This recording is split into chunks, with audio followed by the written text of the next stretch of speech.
Jeff Berwick is the founder and editor of The Dollar Vigilante, which is a free market financial newsletter which focuses on all aspects of the ongoing financial fiasco and gives you advice on investments for safety and profit during these difficult times. Jeff Berwick, thanks for being here.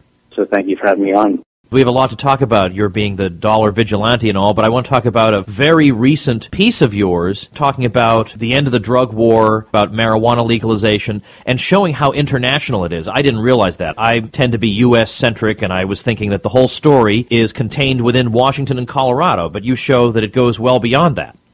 Yes, absolutely, and I'm so thrilled to see what I think is the end of the drug war happening right now. I think the drug war was one of the most heinous times in human history, and of course it has enabled so much of this status control. As you know, when people go through airports, they're going through all their bags and everything, and if you ask the TSA goons at the airport what they're looking for, they usually tell you, oh, we've got to look for drugs. And cops pulling people over all over the U.S. and checking them because they might have marijuana. So this has been just a horrible thing for human beings. And as you pointed out, it's not just U.S.-centric, although this movement did start in the U.S., which was really great to see.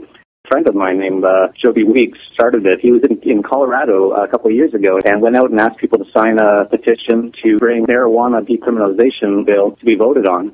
And a year later, it actually got done. And since Colorado has fully legalized recreational marijuana, they've all been doing it mostly because of the U.S. influence. And yes, we're seeing it all over. Uruguay has completely decriminalized marijuana now. Argentina, Switzerland, Brazil, Mexico. Not many people know this, but all drugs are legal for personal possession in Mexico. Marijuana is going to be the start. And yes, it's a global movement, and it's not going away. And I think this is an incredibly exciting time for both liberty and in terms of investment, because for the first time in a long time, we can actually invest in this giant business. It's a huge billion-dollar business that's been underground, and that's what's caused all the problems, just like alcohol prohibition in the 30s.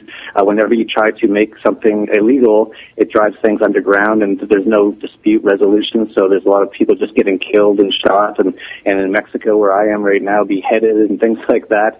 But it was amazing for me. I was just in Cayman Islands at a meeting for a large cannabis production company, and there was about 60, mostly senior citizen, older sort of people there, all with their reading glasses on and all asking questions about exactly which strain of marijuana this company would be growing and which one's the most popular. And it was just amazing for me to see because, of course, a few years ago, having a meeting like that would be highly illegal.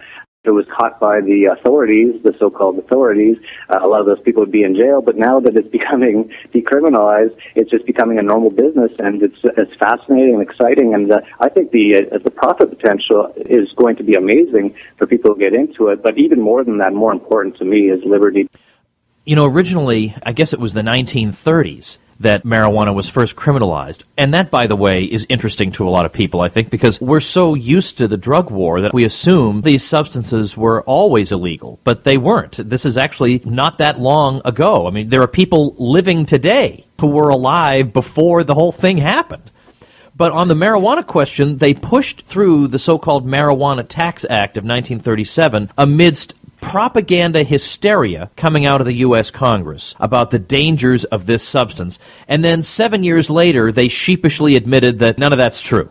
But that didn't cause them to lift the ban. Tell us a little bit about that. The history of marijuana, especially in the U.S., is fascinating, and not many people know this, of course, because in the government schools they don't tell them anything about any of this, but people like George Washington grew marijuana. Back in 1910 or 1920, on the back of a $10 bill was a image of a hemp farmer. Of course, in the U.S., you need licenses for everything in the land of the free, but you would get your license to grow hemp. And then what happened was some of the industries, like the petrochemical and chemical industries, they'd come up with all these ways to make clothes and all that sort of stuff, but the hemp industry made a lot more sense. It was a lot cheaper. It was easier to grow the crops. It made better quality substances. So they tried to make it illegal, and they tried to say all kinds of things about how dangerous it was, and it was really ridiculous. And of course, still to this day, the mainstream media, prostitutes, I call them, are still trying to say these things about marijuana. But if you look at the actual marijuana usage and the amount of deaths attributed to marijuana, tobacco, for example, there was 400,000 plus deaths in the U.S. from tobacco, 300,000 plus from poor diet and exercise.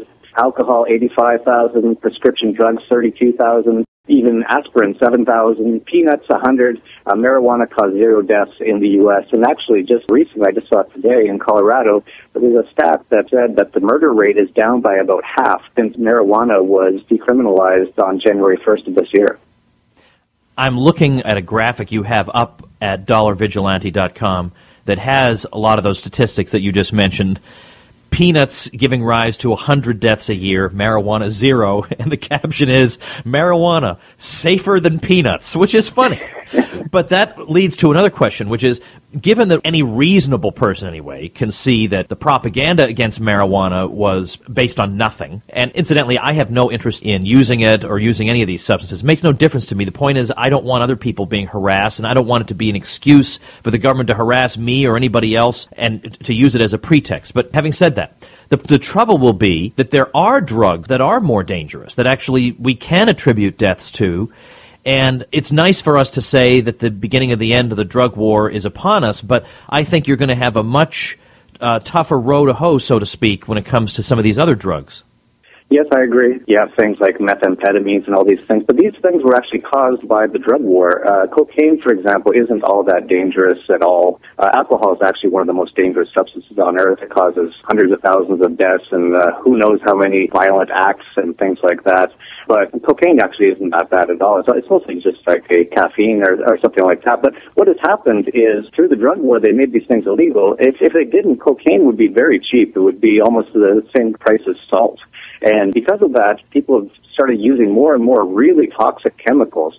Of course, when you're using just the regular plant, which is natural, it's always much better. Things like cocaine is derivative of the plant, marijuana is the plant itself. But because they've become so expensive due to the drug war, and it's been harder to get them, and a lot of people are scared to be kidnapped and thrown into a cage if they're caught with a plant in their pocket, people have moved to more and more dangerous chemical concoctions, such as methamphetamines, which is definitely very bad. But I think what might happen here is as marijuana becomes legalized, people might start to see how great things are when it's legalized, the same way that people probably see the difference now between alcohol prohibition and when it's decriminalized, when it's legalized alcohol. And so we might see people just being more open to letting the free market actually be, because they're going to see tremendous changes happening with this marijuana decriminalization around the world, and they're going to start to see that why are we even making anything illegal, making it so that people can't access things that they just want to put into their own bodies, and it might start a movement. There's definitely no way to know where this is going, but it's definitely moving in the right direction, and I commented that it's so nice to see this drug war come to such a funny end to it. All of a sudden, just in a matter of months, all this stuff, you have millions of people in jail in the U.S. for having plant possession. You have people still getting their doors knocked down by SWAT teams in the U.S. looking for these plants while they're being basically decriminalized all over the place. It just comes to just such an obvious and amazing end. The more things that we can get the government out of, the better it is for everybody.